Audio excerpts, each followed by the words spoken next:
Hi everyone. अभी जो बाबा रामदेव जी और सुप्रीम कोर्ट के बीच में काफ़ी सारी जो कहा सुनी हो रही है, सुप्रीम कोर्ट ने उनको फटकार लगाई है। आपने वो सारी चीज़ें तो ऑलरेडी लल्लन टॉप और बाकी वीडियोस में देख ली होंगी। एक आयुर्वेद चिकित्सक होने के नाते इस मामले में मेरा क्या पॉइंट ऑफ व्यू है, और मैं आप लोगों से कुछ पॉइंट हैं जो आपके साथ शेयर करना चाहूँगी, जिससे कि आपकी अवेयरनेस इंक्रीज होगी और थोड़े से ना आयुर्वेद के कॉन्सेप्ट क्लियर होंगे। क्या प्रॉब्लम क्या हो रही थी वो मैं आपके साथ में शेयर करूंगी। मैं ये पहले ही बता दूं कि मैं सुप्रीम कोर्ट जो कुछ भी कर रहा है उसके मामले में कोई कमेंट नहीं कर रही हूं। मैं केवल एलोपैथी डॉक्टर और बाबा रामदेव के बीच में जो मिसकम्युनिकेशन हुआ था, जो स्टार्टिंग हुई थी, उसके मामले में यहाँ पर बात करूंगी। सुप्रीम कोर्ट अपना जो भी काम कर रहे हैं वो निश्चित रूप से भारत का जो संविधान है, जो भारत का कानून है, उसके हिसाब से काम हो रहा है। तो उसके मामले में मुझे ना ही कोई आपत्ति है, ना ही कोई कमेंट है।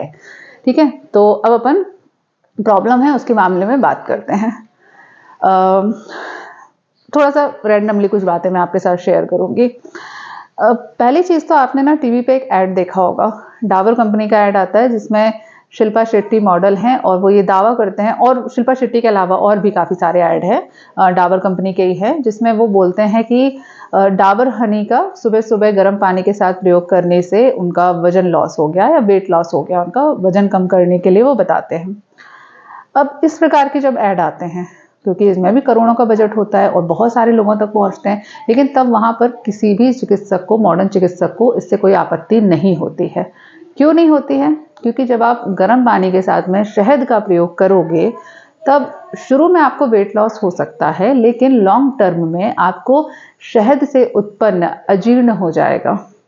शहद का प्रयोग गर्म के साथ में निषिद्ध होता है, आयुर्वेद में बिल्कुल ही निषिद्ध होता है, बिना रिसर्च के उन्होंने ये चीज़ बोल दी।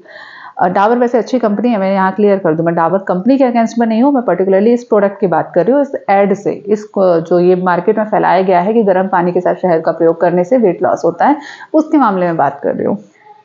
अब ये ऐड भी करोड़ों का है, करोड़ों लोग इसको देखते हैं, लेकिन वहाँ किसी को दिक्कत नहीं, क्योंकि अजीर्ण पैदा होगा, फिर अजीर्ण के ट्रीटमेंट के लिए वो कहाँ पर जाएंगे? एलोपैथी चिकित्सक के पास में।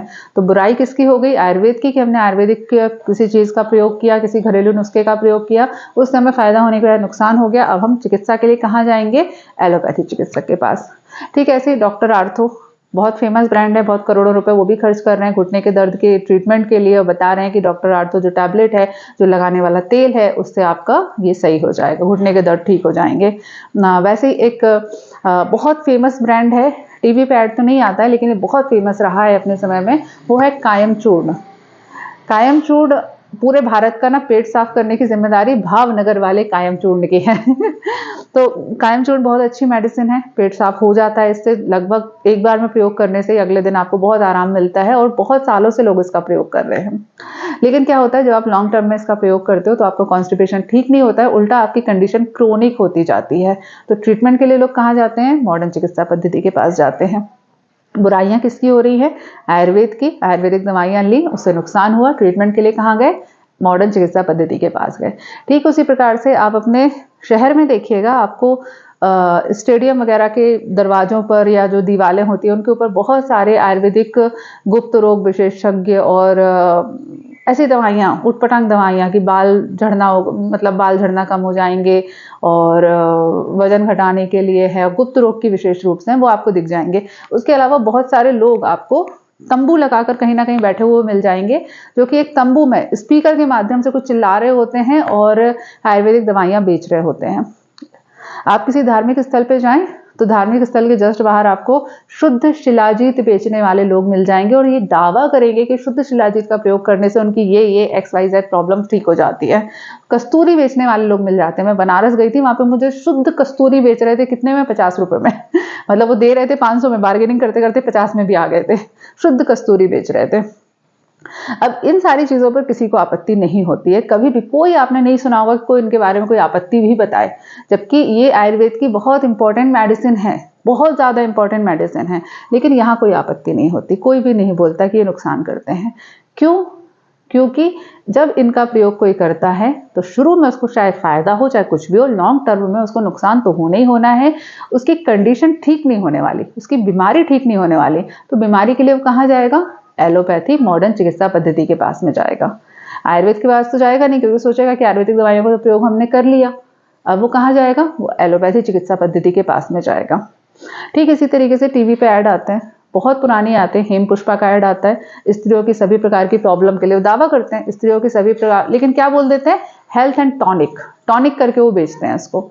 सबको पता है कि वो स्त्रियों की सारी समस्याएं, डिस्मेनोरिया है, मेनोरेजिया है, मेट्रोरेजिया यानी कि मासिक धर्म का में दर्द का होना, मासिक धर्म का बहुत ज़्यादा होना, बहुत ज़्यादा ब्लीडिंग का होना, या फिर मासिक धर्म का रेगुलर नहीं होना, ये सारी एक हेल्थ डिसऑर्डर होते हैं। इसमें प्रॉपर ट्रीटमेंट की आवश्यकता होती है कि एक हेम पुष्पा पी लेने से या फिर एक आध दो शीशी टॉनिक पी लेने से आपकी कंडीशन सही नहीं होगी। एक्ने के लिए, चेहरे पे जो दाग झाइयाँ हो जाती हैं, जो मुहासे हो जाते हैं, उसके लिए एक मेडिसिन आई थी साफी, आयुर्वेदिक मेडिसिन थी, उसका आपने प्रचार भरपूर देखा होगा। साफी शायद ही कोई व्यक्ति हो जो 30-35 साल का हो, उसने अपनी टीनेज में 1 या 2 बार नहीं पिया हो। किसके मुहासे उससे सही हुए? किसी को नहीं पता होगा, किसी के नहीं हुए उससे। लेकिन इनसे किसी को आपत्ति नहीं होती। क्यों? क्योंकि जब इनका हम प्रयोग करते हैं तो उससे हमें नुकसान होता है, और लॉन्ग टर्म में नुकसान होता है तो हम चिकित्सा के लिए कहाँ जाते हैं? एलोपैथी के पास में। तो जो एक चिकित्सक होने की रेपुटेशन है, जो समाज में मान मर्यादा है, वो मॉडर्न चिकित्सा पद्धति के पास में रहती है। अब कोरोना के समय पर क्या हुआ था कि कोरोना एक ऐसे अचानक से आया जिसके लिए कोई भी प्रिपेयर नहीं था, कोई भी नहीं था। इस मामले में कोई शर्म वाली बात नहीं है। ना मॉडर्न चिकित्सा पद्धति थी, ना आयुर्वेद वाले लोग थे, ना सरकार थी, ना डॉक्टर्स थे, ना पुलिस थी, कुछ नहीं था। कोई तैयारी उस टाइप से नहीं थी, क्योंकि वो एक पता नहीं वो ईश्वर का क्या था, क्यों हुआ, कुछ समझ नहीं आने वाली बात है। तो उस समय पर एलोपैथी के चिकित्सक भी बहुत सारे एक्सपेरिमेंट कर रहे थे पेशेंट के ऊपर। उन्होंने पहले HIV मेडिसिन ट्राई करी, फिर कोरोना की जो वो जो मलेरिया वाली जो दवाइयाँ थी उनका भी एक्सपेरिमेंट किया गया, वो भी लोगों को दी गई, प्रिस्क्राइब करी गई। और उसके अलावा एक दवाई का तो आपने निश्चित रूप से काफ़ी सारे न्यूज़ चैनल में सुना होगा, रेमडेसिविर। रेमडेसिविर एक एंटीवायरल मेडिसिन है जो कि बहुत ज़्यादा कॉस्टली होती है, और उस समय पर लोग इसको लिख रहे थे। आप तब के न्यूज़ चैनल थोड़ा सा सर्च करिएगा, आपको यूट्यूब पर उनकी क्लिप मिल जाएंगी। रेमडेसिविर दवाई के लिए काफ़ी लोग मर रहे थे उस समय पर। डॉक्टर इसको प्रिस्क्राइब कर रहे थे, एक एक दवाई इतनी महंगी आ रही थी कि ब्लैक में मिल रही थी। डॉक्टर 10 दिन की दवाई लिख रहे थे लोगों को, एक पत्ता 3 दिन की, 4 दिन की, इतनी अवेलेबल हो रही थी, मारामारी पड़ी हुई थी। और इसका हाइप बना 3-4-5 महीने तक रहा। उसके बाद लोगों को पता चल गया अरे इस दवाई से कुछ फायदा भी नहीं हो रहा है। ठीक है, मतलब इतने लोगों के पैसे बर्बाद गए, इतना स्ट्रेस हुआ, सब कुछ हुआ, लेकिन उससे कोई फायदा नहीं हो रहा है, तो फिर वो हाइप खत्म हो गया। तो अल्टीमेटली आज की कंडीशन में भी अगर आप किसी WHO की वेबसाइट पर जाकर देखो, या फिर किसी भी एलोपैथी चिकित्सक से भी बात करो, तो वो ये क्लियरली नहीं बता पाएंगे कि कोरोना का एग्जैक्ट ट्रीटमेंट क्या है, ड्रग ऑफ चॉइस क्या है, किन दवाइयों से कोरोना वायरस खत्म होता है, वो नहीं बता पाएंगे उस समय पर। लेकिन क्या हुआ, लोगों को ऐसा लगा कि जब यार ये हम पे ट्राई कर रहे हैं, एक्सपेरिमेंट ही तो कर रहे हैं, तो क्यों ना हम आयुर्वेद की तरफ जाके देखें। उस समय पर पहली बार ऐसा हुआ कि आयुर्वेद मेडिसिन को उतनी ही रिस्पेक्ट मिली जितनी एलोपैथी या मॉडर्न चिकित्सा की जो दवाइयां हैं उनको मिलती है। उल्टा कई मामलों में तो उनसे ज़्यादा मिल गई। लोगों को पहली बार लगा कि जब हम एक्सपेरिमेंट कर रहे हैं तो ये एंटीबायोटिक, एंटीवायरल ड्रग जो कि हमारे लिवर किडनी को भी खराब कर देंगी, अननेसेसरी का स्ट्रेस दे रही हैं बॉडी के ऊपर, बहुत ज़्यादा टॉक्सिक का इफेक्ट डाल रही है, तो क्यों ना हम आयुर्वेद दवाइयाँ ट्राई करें जो एटलीस्ट साइड इफेक्ट नहीं देती हैं। तो क्यों ना, जब एक्सपेरिमेंट करनी है तो आयुर्वेद दवाइयों पे करते हैं।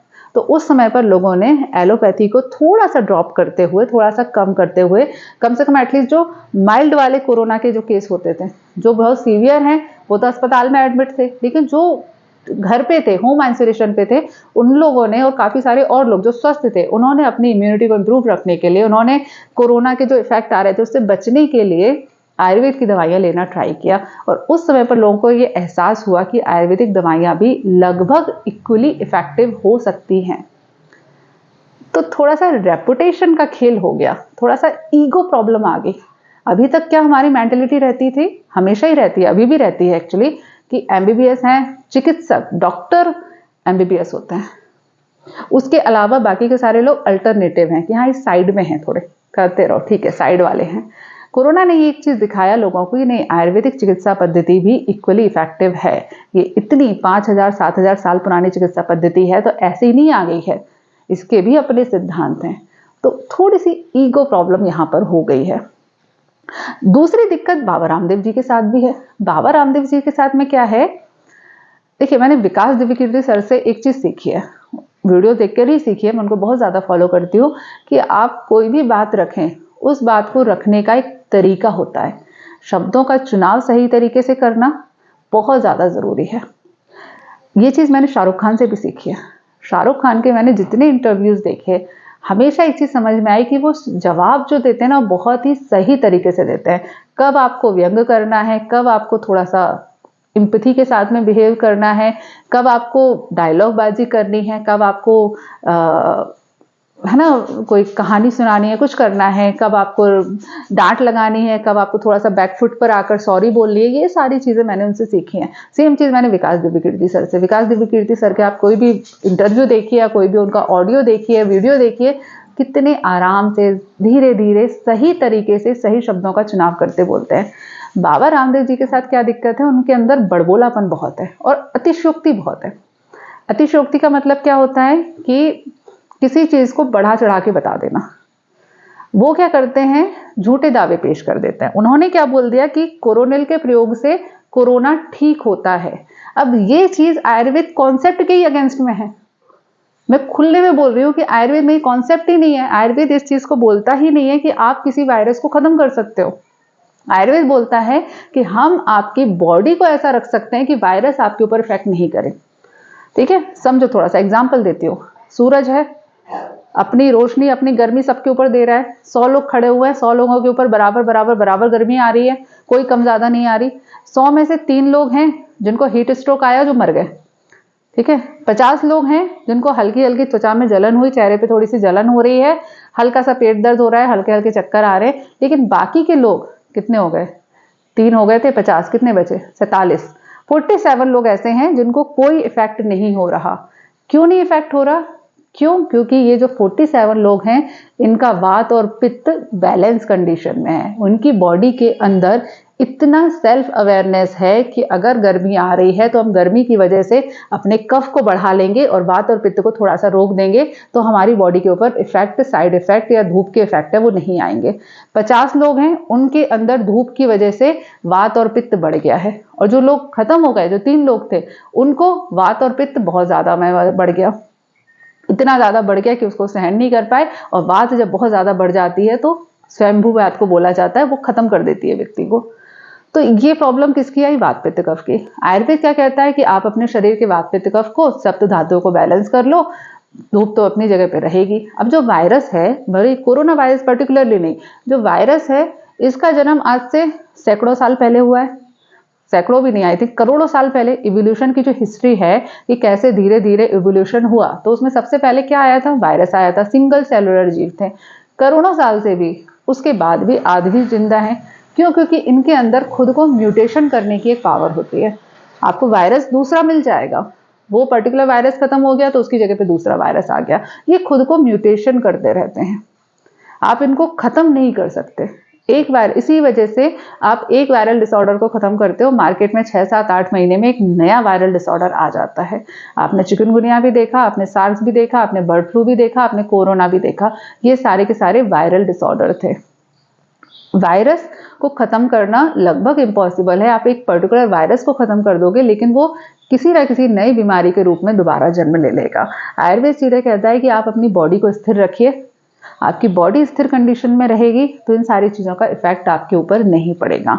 तो ये जो दावा है कि आप उस बीमारी को खत्म कर सकते हो, उस वायरस को खत्म कर सकते हो, वो नहीं हो सकता। वो आयुर्वेद में लगभग इम्पॉसिबल है। उन्होंने कोई टेस्ट किया है तो बहुत अच्छी बात है, वो कोर्ट में इस प्रकार की रिपोर्ट दे देंगे। मुझे नहीं लगता कि ऐसा कुछ पॉसिबल होगा भी, क्योंकि ये कॉन्सेप्ट ही नहीं है आयुर्वेद का।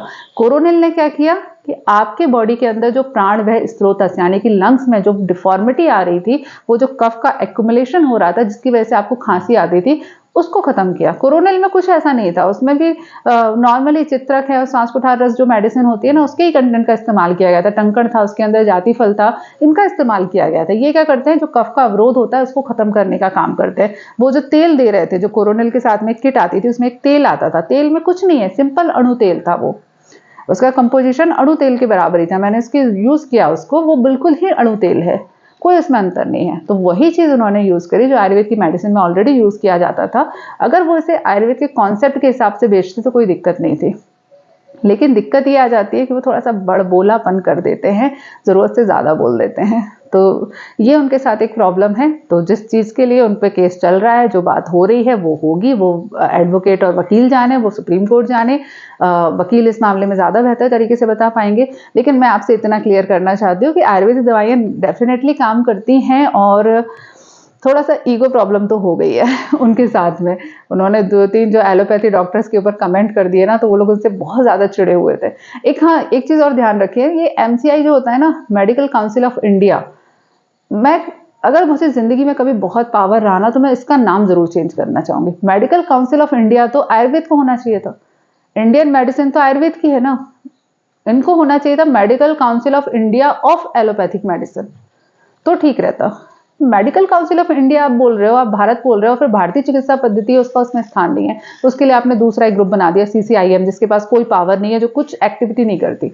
सीसीआईएम के कोई एक्टिविटी आपको नहीं सुनाई देगी, कोई मार्केट में कुछ नहीं आएगा, कोई यूनियन दिखाई नहीं देगी इनकी जो आयुर्वेद के लिए कुछ काम कर रही हो। आयुर्वेद डॉक्टर्स की कोई प्रॉपर यूनियन नहीं मिलेगी कहीं पर। चलिए खैर कोई बात नहीं, ये सारे कॉन्सेप्ट बातें ओपिनियन आपके साथ शेयर करनी थी। आपका क्या कमेंट है, वो आपका जो ओपिनियन है उसे कमेंट करके ज़रूर लिखिएगा। और अगर आपको लगता है कि मैं थोड़ी सी सही जानकारी देती हूँ बिना बायस्ड हुए, तो प्लीज़ कमेंट जरूर करिए। दूसरे ने जो कमेंट कर रखा है उसके कमेंट को भी लाइक करिए, ज़्यादा से ज़्यादा इंगेजमेंट दिखाइए, क्योंकि आप इंगेजमेंट दिखाओगे ना तभी यूट्यूब को पता चलेगा कि वीडियो अच्छा है, अदरवाइज तो वो ऐसे ही वीडियो चले जाते हैं। चलिए नेक्स्ट वीडियो में मिलते हैं, तब तक के लिए stay healthy and be happy. Good bye.